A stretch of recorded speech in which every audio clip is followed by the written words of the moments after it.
All right, welcome back to the Generation Z podcast. This is episode 37, and today we are talking about life purposes. So, most of the people in the Gen Z demographic will not have a clue about what they want to do in life, and that's fine. There's so many options out there now that it can actually be quite overwhelming, and this sometimes leads to us either doing nothing, or we start something and then constantly debate whether our current choice is the right one or whether we should be doing something else because we have so many options. And not knowing your life purpose and the path to go down can sometimes cause this like underlying feeling of anxiety. So if you're in a job or you're doing a degree and you don't quite feel it's right, you might have a feeling like constantly in the background just going, I shouldn't really be doing this, even though you are. And I got some of the topics that we're going to talk about today from a book called The Concise Laws of Human Nature, and it's by Robert Greene. If anybody wants to read that, I highly recommend it. But it talks about in there that most successful people and the greatest achievers are following their life purpose. So this enables them to be engaged in their work, enjoy their work, and therefore they create very good results. Now, finding a life purpose is definitely not simple, but today's podcast will give you some tips to help you find what path you should go down and how to continue down this path, as well as signs you're not currently on the right path. And it's also important to note that most people's life purpose will change as they grow older and their career develops. So if you're new to the podcast, do follow us on whatever podcast channel that you are listening on, either Spotify or iTunes. You can also follow us on Instagram at _thegenerationz, where we post the majority of our content. And also, if you want to watch us have this conversation, and you go over to our YouTube channel, and our YouTube channel is the Generation Z podcast. So we first want to kind of start this conversation by talking about the signs that you're not currently engaging with your life purpose.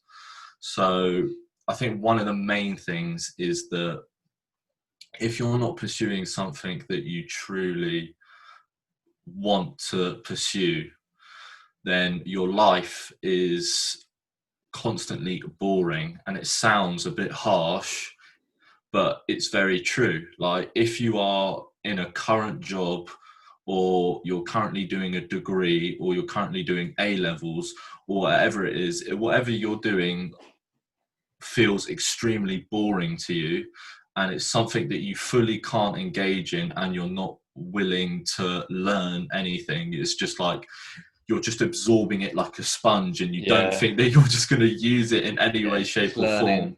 I was going to say just learning it for the sake of learning it, like just passing an exam or just to get paid at the end of the day, basically. And I think that's what a lot of people have done because they don't have a life purpose. They go into a job that just pays well and that is secure. And then after they're not working and they have the weekend off, they're always looking for distractions, or they're always spending their money that they've earned during the week on short-term gratifications, something that makes them actually happy in the moment, to drown the unhappiness during the week. It sounds like a really bad cycle, and it is when you put it like that. It's quite a common one. And it's also a very common one. That is so true. Yeah. I think a good way to judge this is, do you find it hard getting out of bed in the morning? If you've got a job that you hate, first thing you do when you wake up is go, wish I could go back to sleep. And when we talk about like constantly being bored or finding it hard to wake up, I mean, if you follow the podcast, follow my Instagram, you know that I'm just like obsessed with the gym, basically.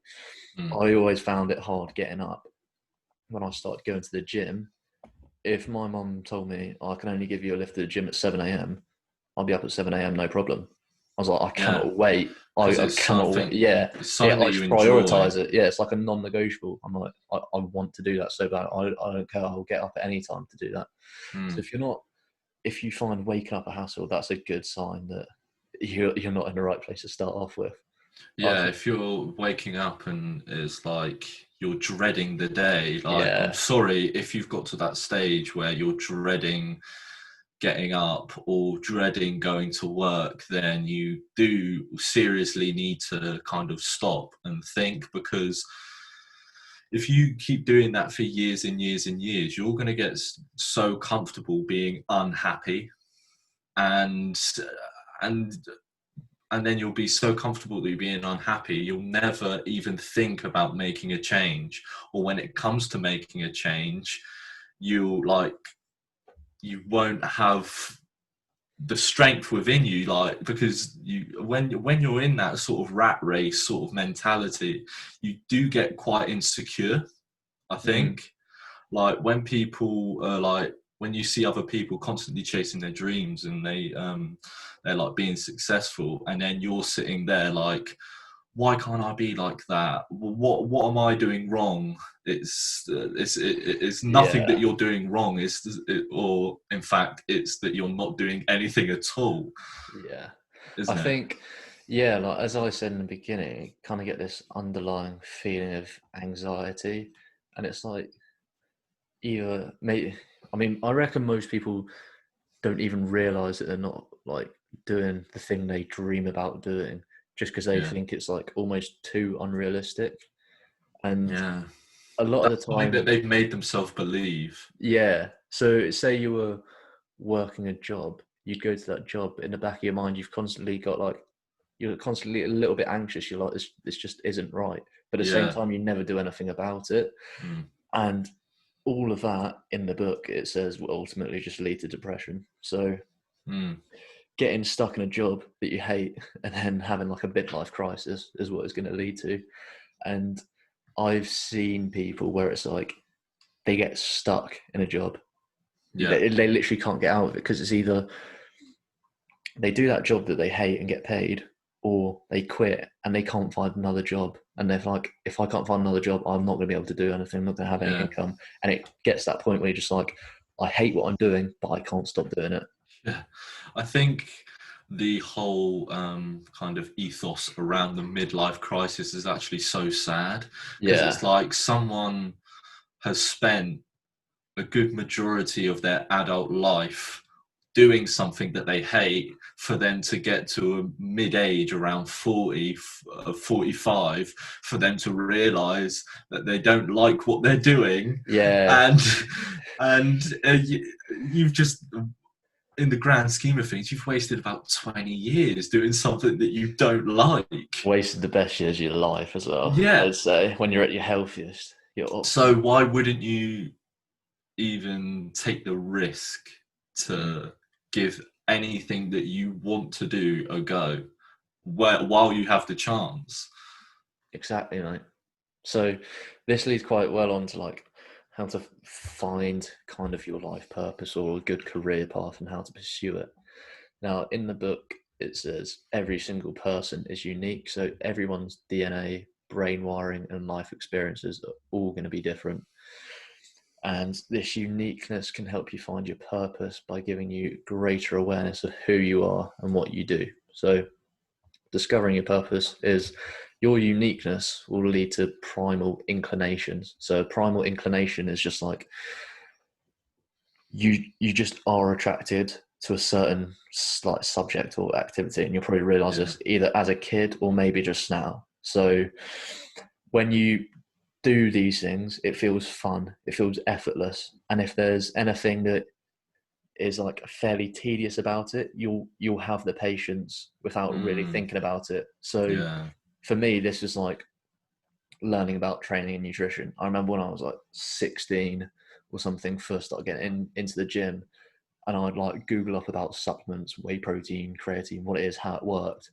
I wouldn't just do a quick Google Yeah. and just read it. I'd read it and then sit there trying to memorize it as if I had an exam on it, even though nobody is testing me. I was just Yeah. like so obsessed with it. I just wanted to absorb all I could. And 100%. it's such a like good kind of explanation to what this is. Like the patient or the tedious work doesn't feel so tedious because you enjoy it so much, and that's how it should be. That's so true. I think in my personal experience, like when I'm at university, when there's any sort of module that I'm doing that has an entrepreneurial sort of twist to it, where I have total authority to like be creative and innovative in any way that I can, and like think about like making a business or whatever, I'm fully invested in that module over all the other ones. Like the other ones, obviously I get done, Yeah. but that the entrepreneurial sort of side of business is what makes me tick.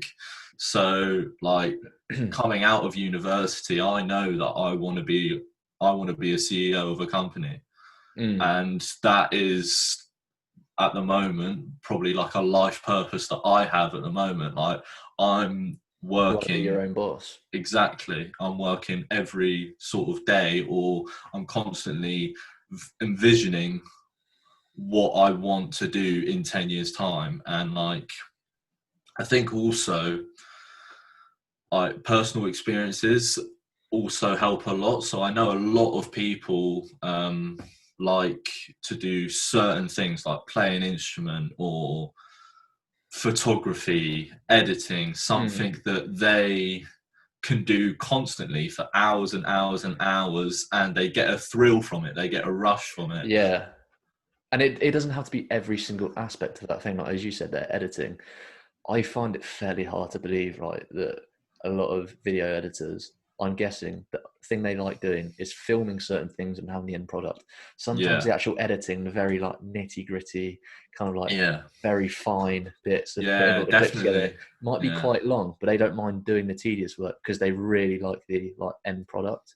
yeah, And as well as that, like as I said earlier, it doesn't just have to be one activity, or it could change over time. So for me now, it's like I was obsessed with fitness, and then I found self development. I had the same kind of thing before I got into self development. Never read a book, right? yeah. I read one book in my life up till I was 20 years old, and the other And how only many other, books have you read recently in I like don't the know, probably past since 6 months? lockdown, probably about 12. Exactly. It's like, and the fact that you've like even had the like you've even wanted to like pursue that and give that a Yeah, try, like you wouldn't have known how much you would have benefited from it as a person. I can speak from personal experience as well that like reading has definitely helped my life in it's life terms of just changing. it really is. It Like it's actually is. cliche, it's cheesy, but like honestly I wouldn't not do it now that I know. Like Yeah, it's a ritual of mine yeah, now to yeah. do like 45 minutes of reading before I go to bed, because like it's enjoyable as well and it helps so much. And I think it's just about we're being adventurous at the moment. Obviously the circumstances with COVID is like it's given us the time to be adventurous in that sort of context, I think. Yeah, definitely. And once you've kind of found those areas, then it's okay. I like fitness. I'm just speaking from like personal example. Yours will obviously be different, but say, all right, I like fitness. What do I want to do with that? Okay, so for us, start a fitness and self development podcast. Do I want to be a PT? Do I want to be a specialist fat loss coach? Do I want to be a prep coach? Do I want to be a Mm, bodybuilder? Do I want to go down that route? Like, yeah. then you pick out certain areas within that topic that you'll Mm, enjoy. And you'll probably find one or two things that will suit you pretty well, I'd say. yeah. And yeah, like as you said, there's so much options there. Like a Yeah, PT, of being a fitness PT, it's not just being a fitness PT. There's so many you can avenues you can go specialize. down. You can specialize, and you can specialize in so many things in this world. Like you think about how many jobs there are now with like technology and social media. Like you can literally do whatever you want, and I think that is why having a life purpose is so much more important in nowadays. Because like if you ask your parents like, oh, what's your life purpose, they Uh, wouldn't, they'd laugh. They'd be like, what do you mean what's my life purpose? get money. Like get money. And it's like, and that's also another thing, like I kind of want to touch on like now. It's like your life purpose cannot be attached to money. I don't care. I do not care what people say. It cannot be attached to, I want a better job so I can get more money, or I want a better job so I have enough money to buy a new car, or something like that. It's like you hear so many people that are like, their purpose is to make more money, and they get to making more money and they're depressed as fuck. Yeah, actually, So, it literally says this in the book as well. It's like, it says people that have just the sole purpose of making more money because they have no specific goal. It's just make more money. They'll make more money, and once they've made more money, their goal is still make more money. So yeah. they can't be happy. And they also spend more because they have more money. So then Yeah, they're constantly chasing. and It's just a bad cycle to be in, isn't it? yeah, I would say here as well, wanting to make money, that is not an issue in itself. I want to make a lot of money. Everybody wants to make a lot of money, Yeah, it but it's got to helps. be because you've done something, right? Yeah. Like Hmm. it's a byproduct of success. You don't just go, Exactly. I want money. Because then if you do that, you'll end up, you could find a really good, high paying job that is boring as fuck. And the only reason you get paid so well is because nobody else wants to do it. Yeah. Yeah, you are the only person who has gone for the job. It's just like, oh, It's you just a don't have a long lot of hours, competition, stressful. mate. Yeah, exactly. But so hopefully once you've kind of found some area that you want to work with, and maybe you do find a life purpose, is like, how do you go about going down that path then? And in the book, it says that one of the things that stops a lot of people is just criticism. So some people will give you constructive feedback, but some people also just criticize you out of envy. So people will see that you're living your dream by the way you act and the work you create and the results you get, and then they're gonna kind of place little bits of doubt at you, or maybe like pass a side comment, but you can kind of get the feeling it's more than just a side comment. They've kind of been holding that comment back for a while, Yeah. type thing, and it comes down to them just being a bit insecure. They don't like the fact that you're pursuing your life purpose and they're not. That's Hmm. it. Yeah, I think ultimately, like people will cast their doubts over like the path that you're pursuing until they see some sort of success that you've experienced. Like Mm, everybody hates on you, everybody doubts you when you're down and when they don't know like where you're going. But as soon as they see like something on Instagram where like you've treated yourself because like you're earning a decent amount of money now, and obviously like you're pursuing your purpose, but then you treat yourself with like a new car and maybe just yeah, like put it on Instagram, they'll be like, oh my god, how's he done that?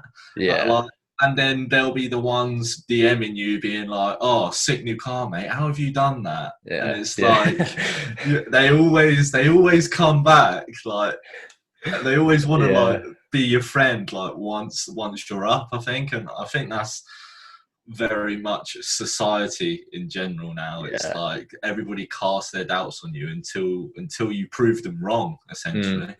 I'm sure some people, when we first started this, would have been like, "What are you talking about Yeah, self-development for? What is that? yeah, It's yeah, not. It's not that mainstream. It's not that cool." Well, I yeah. say to you, I'm not being big-headed, but come back to the podcast in a few years, mate. All Yeah, exactly. right. Yeah, we'll be long gone. Oh, mate, I yeah. promise we're not self-absorbed, but we just want to make it Now we're work. just All we're just right. optimistic about the Yeah. podcast. Like Optimistic. we've had a lot of good feedback from Yeah. it. So Yeah. like, We're not basing that on a judgment of, oh yeah, I'm just gonna make a successful podcast. I'm saying we've got a little bit of feedback and we feel that we can do this. exactly. But anyway, we're digressing. Yeah, exactly. Our the, ego's coming up here. Settle down, ego. Settle down. Settle down.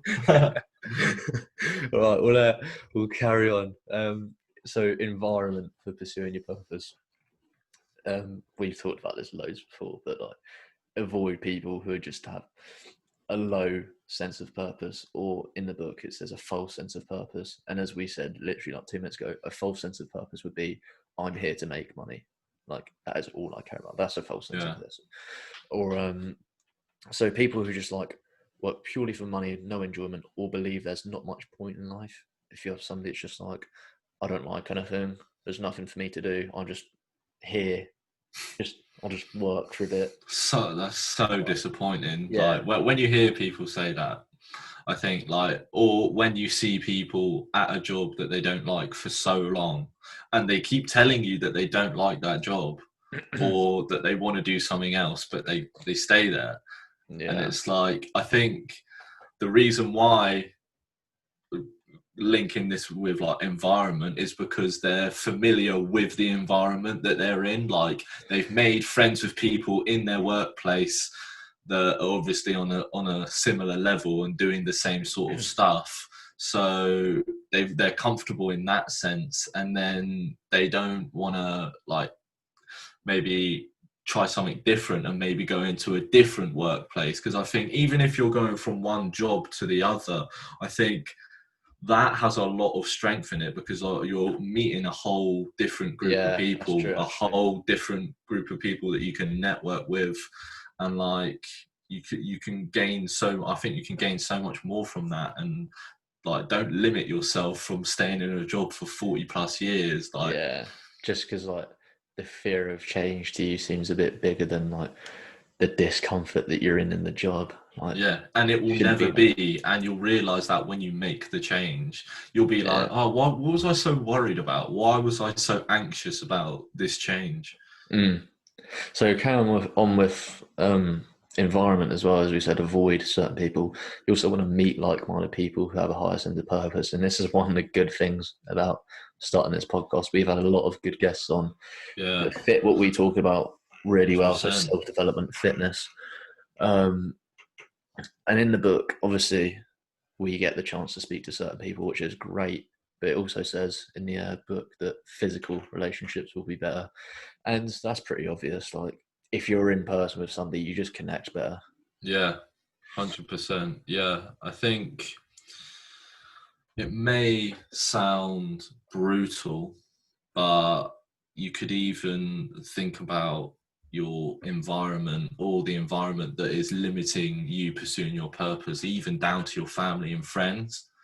Like, because they're so close to you and they always want the best for you, you always take their advice on board. But sometimes, as we said in the previous podcast,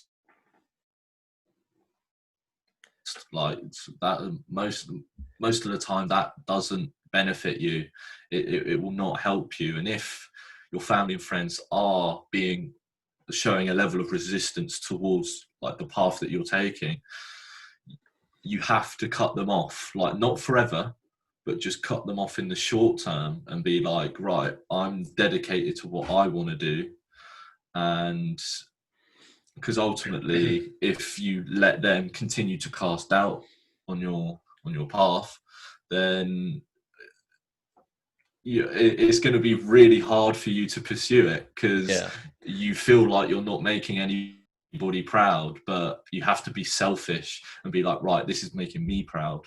yeah, And I think also, just to like round off this point as well, I think if you're pursuing something that your parents have told you that they want you to do, like a job, or yeah, like being a lawyer, or just having a full-time job, and it's something, even though you hate it, you still pursue it because you want to please your elders.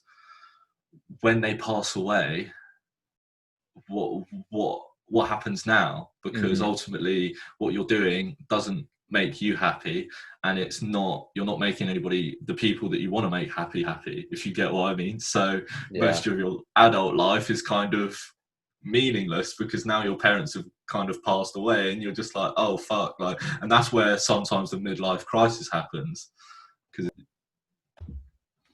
yeah. And as you were saying there about either family or friends like casting doubt towards you or something like that, I think more people suffer from this than they realize, but they just don't realize because that people are so close to them, they just don't actually expect it. yeah. So I'd say just take a step back and actually analyze what people say to you, how they act when you mention certain things, and you'll probably realize who you need to stay around with and who you need to kind of avoid with it. Mm. So one of the things it talks about in the book as well to kind of get you on the right path or get you towards your chosen career, life purpose, whatever you want to call it, would be just setting small, achievable goals along the way. So setting small, maybe monthly goals that are in line with your purpose will help you keep yourself accountable.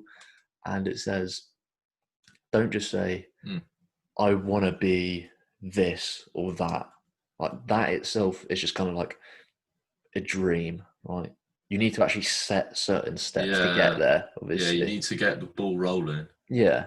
Yeah. So for me, I don't know, I want to be an online coach, all right? I'll get a PT degree. I want to complete that by a certain time. I'm going to sign up to a members website, which I've recently just done, learn a lot from that.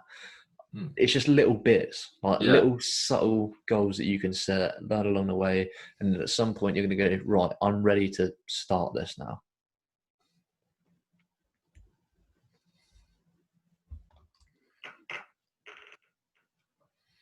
Yeah, I think setting small monthly goals is important. As you said, it kind of keeps you accountable. It like at the end of every month, you can, if you're seeing progress, then you know that you're on the right path. And I think many people overestimate what they can do in a year. Like you think about someone who has a New Year's resolution, or as we're going into 2021, a lot of people are going to be making their New Year's resolutions, and they may overestimate what they can do in a year. But if we're talking a lot more longer term than a year, which is ultimately what a purpose is, it's a very long term thing. Yeah. It's what you're pursuing for the rest of your life, or it can change as well. But also, I think people underestimate what they can do in when they're in a decade, like what they can achieve in a decade. Like 10 years is a long time in the grand scheme of things, but when you look back 10 years ago, you can remember most of the stuff like it was yesterday. Like, I'm not Yeah. being funny, it's It's mad. weird. It's like at 10, I knew what I was doing. Like, I can remember like school, I can remember playing football, I can remember like going around mate's house. I remember so much. So I think don't be disheartened by like the long, like how long 10 years is. Like, you can achieve so much in 10 years. It's a Look at long all the time. successful entrepreneurs, what companies they've been able to build in 10 years worth of work. Like, Definitely, mate. most of the big ones now have been made in less than 10 years. Like Tesla's like just like taken over the world essentially in like a I matter of mean, years. yeah, I mean, it's been going for more than 10 years, but yeah, it's Yeah, blown up yeah. significantly and basically taken over in the last couple of years, definitely. And if But whatever you're doing, I was just going to say, like, whatever you're doing, like at the moment, if you keep plugging away, like, it may take 10 years, and then it gets to like a decade, and then you're like, something just magically happens, and like a flip switches, and like, you may think, fucking hell, 10 years is a long time to just get us, like, just to get a bit of success. But it's like, that's better than not getting any sort of success yeah, at all yeah, from being in a 9 to 5 and something that you don't enjoy, you know? yeah. And actually, just talking about that as well, I've read another book called Think and Grow Rich. And one thing that it keeps on bringing up again and again in that book is just persistence. Yeah. It's kind of like think of an idea, it gives you tips on how to like get your ideas there, what kind of people to hang around. And it just says just be persistent with it and it will come. But one of the last things we just want Yes, to touch it's on, I think it's got to be one of the biggest. I was just going to say it's going to be one of your biggest traits to have, like persistence. Like, you won't be able to achieve anything without persistence. definitely, mate. So yeah, one of the last things we wanted to touch on was just lose yourself in the work, is what it's called in the book. And it basically says that, as you'd probably expect, there's going to be commitment and sacrifice needed. However, that will be made easier, as we said, by like your kind of love of the subject, activity, whatever you want to do. And it says eliminate distractions, one of which I'd say is just certain people. Mm. 2 could even just be social media. We spend so much time on it that, I mean, I've Yeah. actually been bad with it. The last week or so, I've been trying to like get more engagement on Instagram, something like that. But I almost found myself posting and then I'll stay on there for like an extra half an hour. Then I'm like, Yeah. shit, I need to actually do something. Yeah. So just Yeah. No. eliminate distractions. And it even says on there as well, even just disappear for a bit. Just get away, get on your own for a bit. Just lose contact for a little while and just do what needs to be done. I think that's Yeah. actually quite a good idea. 100%. I think it's about, as when Labumba came on, he said just being relentless to the process. Yeah. It's like just knuckle down for a year. Don't stop. Be persistent throughout that year, and then when the time's right and when you can look back up and see what you've built, then you can appreciate what you've built. But Yeah. until then, there's no benefit to you keep looking around and keep like, you know See what I what others mean? are doing. Doesn't matter. Yeah, exactly. It doesn't Yeah, matter. And that's that's literally what I was going to say. That's literally what Lamumba said. He said he put his head down, worked for 5 years. Next time he checked, he had built the exact physique that he wanted. yeah, exactly. um, but just one final point as well is that it says emphasis should be on your work, not the attention you receive from it. So obviously, we do this podcast. Of course, we want it to grow, and with that would come some attention. But the main reason we do it is because we love fitness and we love self-development. We love talking about it, and we feel like people would benefit from it. And we like just sharing what we know. So yeah, emphasis on the work, not the attention you get from it. Because if you only focus on the attention, your work's going to probably end up being a bit shit, to be honest. Yeah, exactly. It will take the time away that you spend on working, Yeah, because the amount of time that you spend looking for seeking attention, seeking validation, and if you don't get any, then yeah. You that's feel a just a bit mass. like, It's yeah, just depressed. a bit depressing. It's just a massive waste of time. So you Exactly. might as well just back yourself and just go for whatever you want to achieve. Definitely, mate. But yeah, that's it for today's podcast. Hope this helped. I feel like it's a pretty relevant topic to people our age. So 100%. if you did enjoy today's podcast, then again, please do subscribe or follow us, whatever platform you're listening on. Drop us a follow on Instagram at _ the Generation Z. And you can also watch the podcast on YouTube as well. Me and Sam's Instagrams will also be in the description if you want to check that out. But yeah, hope you enjoyed, and we'll see you in the next one. Peace.